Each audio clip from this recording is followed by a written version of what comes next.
Hello everyone, and welcome to my channel. Small, but, well, effective, I guess. So I don't usually talk, but I'm going to be talking this whole video, basically. This is going to be the first video of a series I hope to do, where I review certain premium vehicles in War Thunder. I may go for the luxury vehicles, but I think for now I'm just going to do premium vehicles. Yeah, I know that other people have done this sort of stuff before, like Seiko Sniper or Oxy, but, well, I just want to do this. Also, yes, Evil Potato, if you are watching, I will do a 109K4 video like you've been asking. Well, once there's a sale released, because I need to buy some stuff before it to actually get it. I don't really want to spend that much SL right now. Anyway, hope you guys enjoy, and I'll let you get onto a video. Right after reminding you that, it is free to subscribe, so if you haven't done it already, that would really help out the channel. So, yeah, on to the video.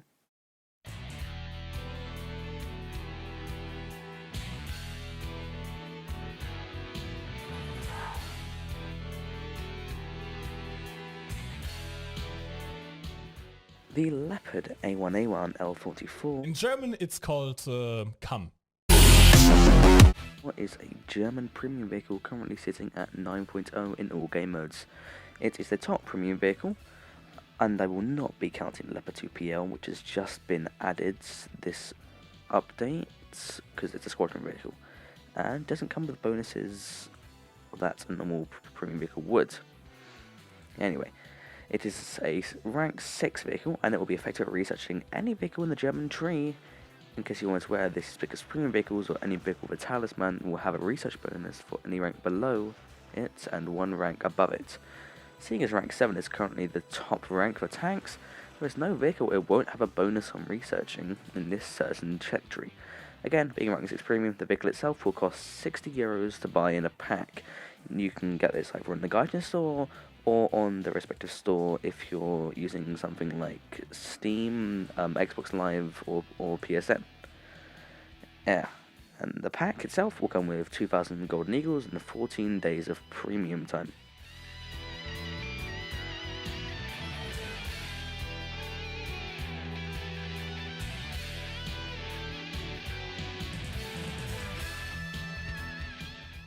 So, the L44 has a repair cost of 4,020 silver lines in realistic battles, which is quite good considering how it performs. Also, for the gameplay you see on screen, I honestly haven't played the vehicle itself in quite a while, so I'm still trying to get used to it again. Anyway, being a premium vehicle, it will cost you 10,000 silver lines to recruit for its machine, which is very cheap for the vehicles around it for this BR, but it is a premium, so you'll be paying for that in the first place. Purchasing an expert crew for the tank will set you back 1,120,000 silver lions, and an aced crew will cost 2,100 golden eels. The exact research increase goes as follows. In realistic battles, you can expect a research increase of 226% with a free-to-play, or 452% with a premium account. You can also expect a silver lion increase of 140% with a free-to-play account, or 280% with a premium account. That is only for RB, and the costs will vary between game modes. Now, this is a good multiplier, and it's probably one of the best of the top tier premiums. But does the good multiplayer live up to its efficiency? We'll find out in the next section.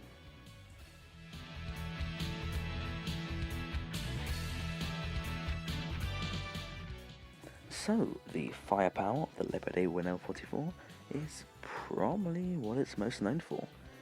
It is armed with a Rheinmetall L44 120mm smoothbore gun, which is a rare sight to see at this battle rating, both the caliber and the type of gun it has. The gun itself has elevation of 20 and -9 degrees.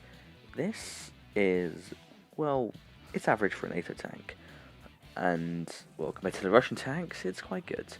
But then again, usually every tank has good elevation and depression compared to Russian tanks.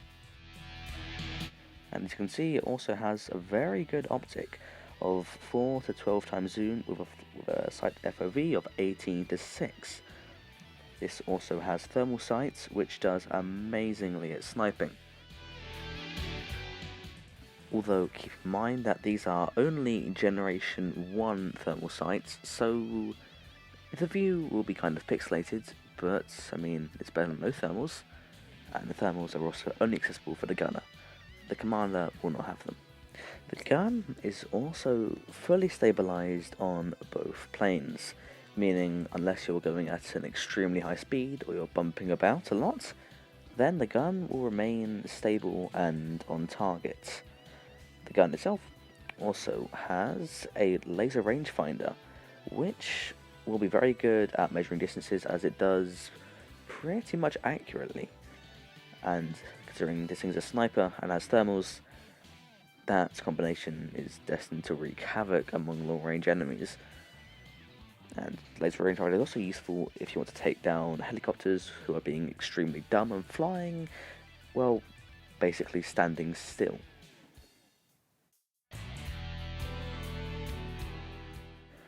Now, of course, a good gun is going to have really good shells, which you can see here. Now, this tank has 2 shells accessible to it. Now, this isn't much, but they're both good in their own respective ways. So, the first shell is a DM12 Heat FS, or High Explosive Anti-Tank Fin Stabilized. Now, Heat uses a chemical penetrator, meaning when it hits something, it'll explode, and uses a hot stream of chemicals to go inside a tank, although it will have a very small post-penetration effect.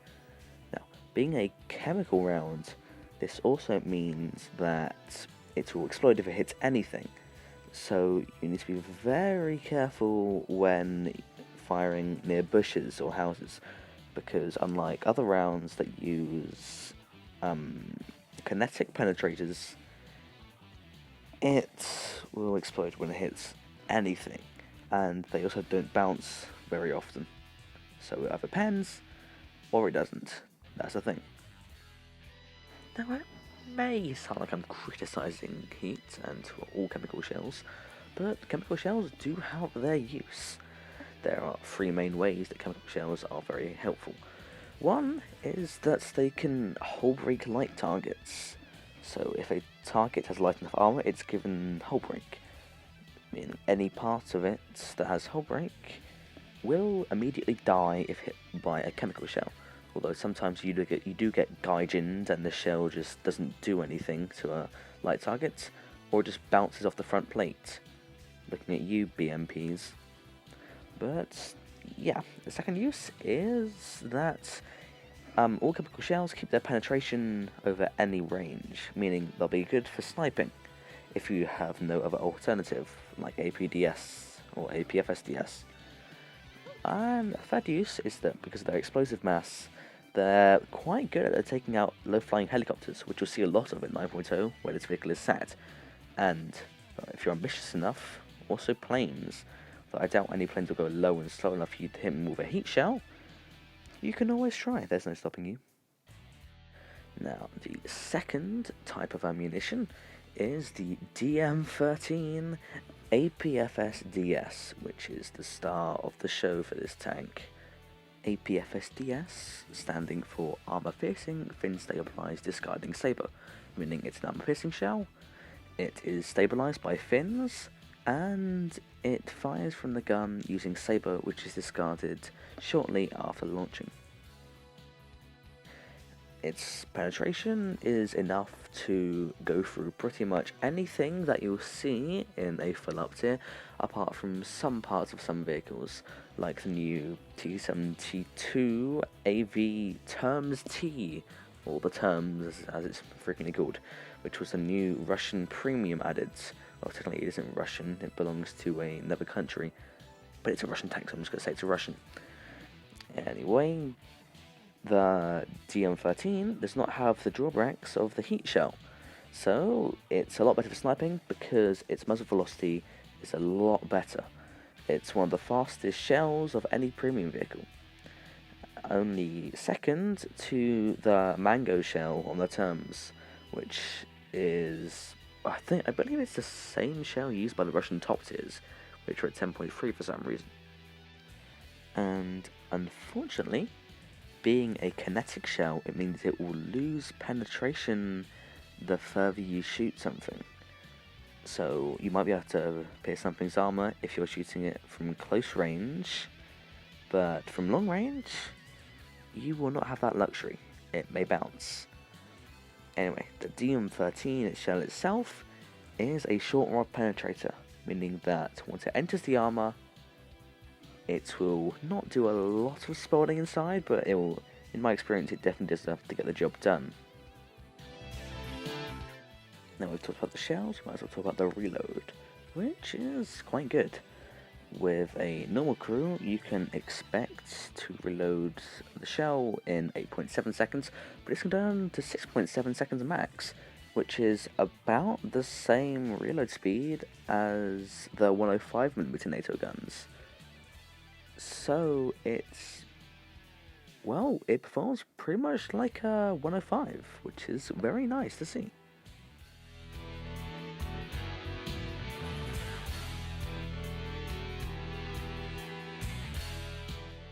And now moving on to the inside of the tank. As you can see here, there is a large clump of shells which are in the front of the hull right next to the driver. But that's only the second stage. The first stage ammunition storage is there, but it's only 11 pieces, so I wouldn't recommend taking more than 20 pieces of ammo into a battle in this tank, unless you're going to be sniping a lot on a big map.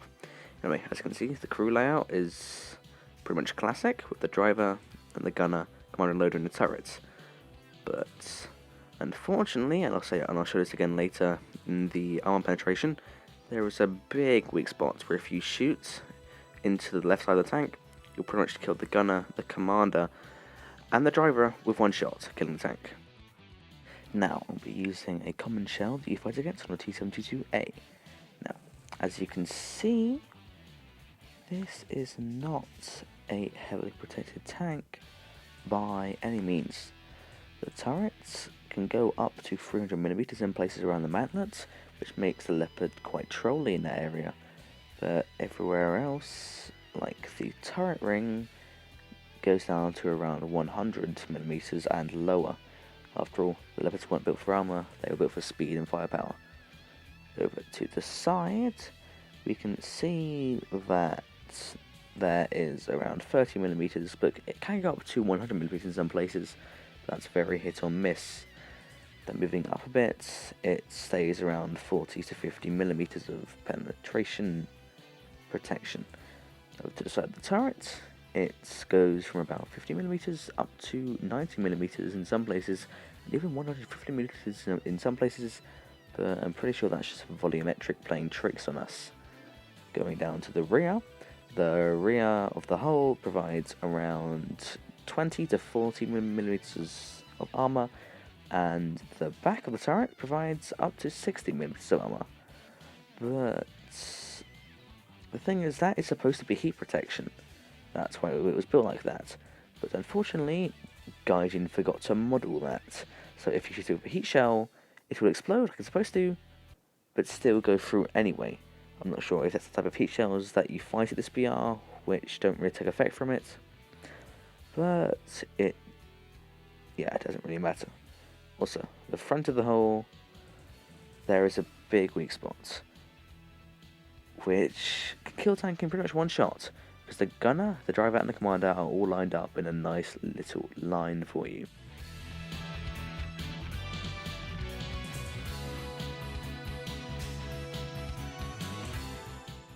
Now, as you can see here, the vehicle itself is 43 tons, which is kind of heavy, but that's mainly because of the big gun that it has, and it's about the same weight as other vehicles around this BR.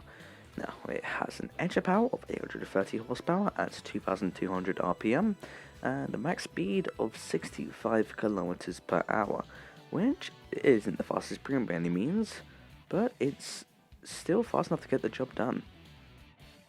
The transmission has 7 gears going forward and 2 gears going backwards, meaning you can get up to 25.3 kilometers in reverse, which is very good if you need to back away from some areas which you may be in danger from, like in a ridgeline after shooting, or if you need to repair. It doesn't go as fast as it does in reverse like some other tanks, but it's definitely a lot better than you'll see other tanks doing at this battle rating, like some of the Russian T-72s. And here, as you can see, the engine and everything is in the back. So if you get shot in the back, you are going to, well, lose engine power or get caught on fire, but that's almost universal with all tanks. Also, the tank can neutral steer, which it does quite a good job at, as it is a NATO tank after all, and pretty much all NATO tanks this BR can neutral steer. Also, as you saw, the engine is a normal diesel engine, so it isn't like something like the XM1 or even some of the Japanese diesels, which are incredibly loud to hear. Even in reality, the turbine engine should be a bit quieter at long ranges, but, well, I don't make the game, do I?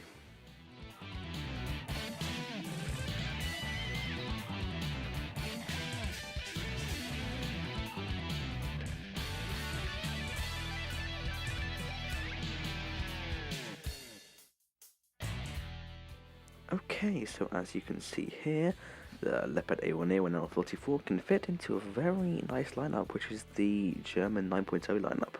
With it, you can have, well, one of everything basically. The Class 3P is no longer available for full purchase, but maybe it's on the marketplace. Everything else here will be available to get in a normal tech tree.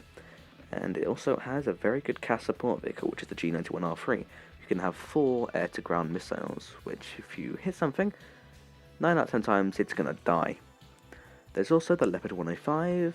I do not have this yet, but it's still a great option there if you want it. And there's plenty of other lower BR tanks which you can still use in this lineup.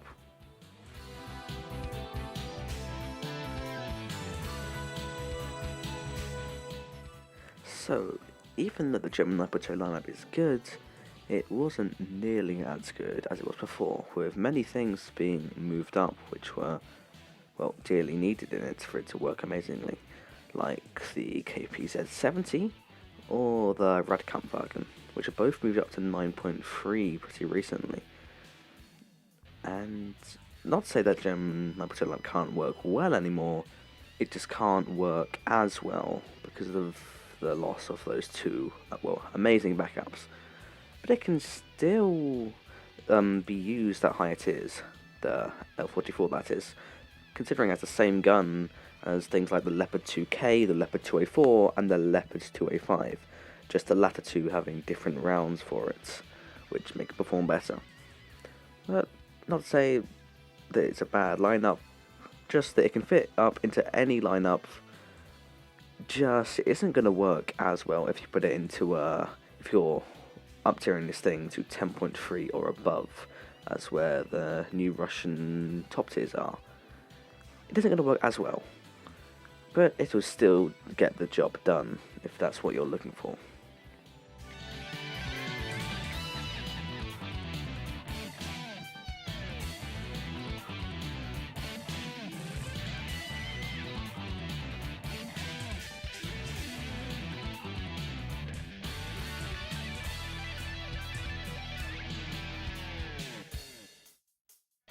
So, the development of the Leopard 1 fitted with a 120mm L44 cannon began as a private venture of the Rheinmetall company, hoping that such Leopard 1 variant would be of interest not just to the German army due to logistical problems with the Leopard 2, but also of international customers seeking third generation MBT's features on older machines, because it wouldn't cost as much really.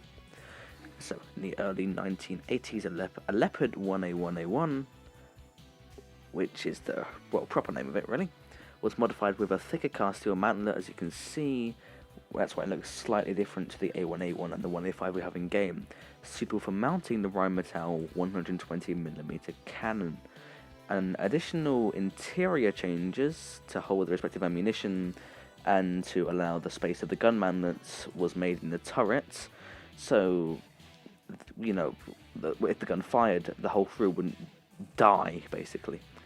Further changes were applied in early 1985 with the installation of EMES 18 fire control system that was taken from the Leopard 1A5, Although there were different prototypes based on Leopard 1 outfitted with the 120mm Rheinmetall cannon, none of them managed to justify a costly, large-scale upgrade effort from existing Leopard 1s. It was a lot cheaper only just to upgrade Leopard 1s that were still in service to the Leopard 1A5 or the Leopard 1A1A1. And it wouldn't be as problematic because of the different ammunition that needs to be used. So, no customers really wanted it, and the German army didn't want it either, because by then the problems with the Leopard 2 had been fixed, and Leopard 2 was ready to be put into service. So, it was a prototype, but it never really went anywhere.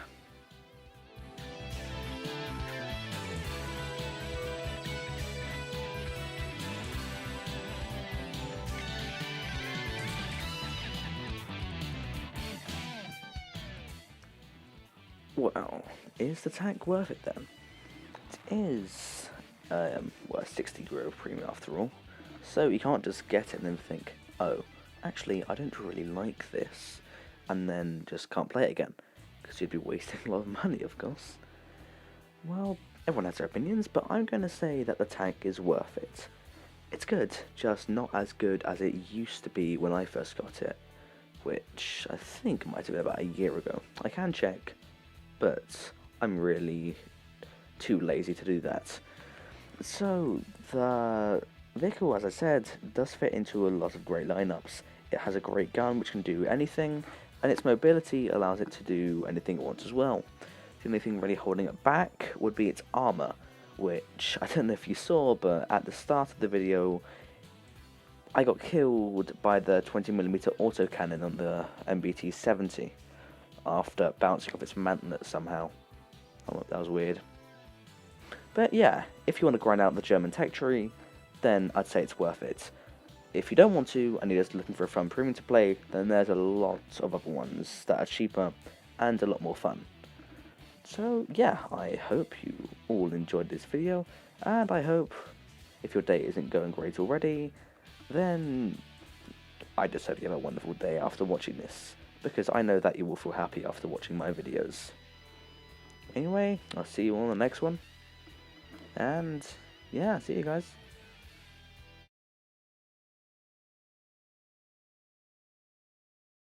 In German, it's called Come.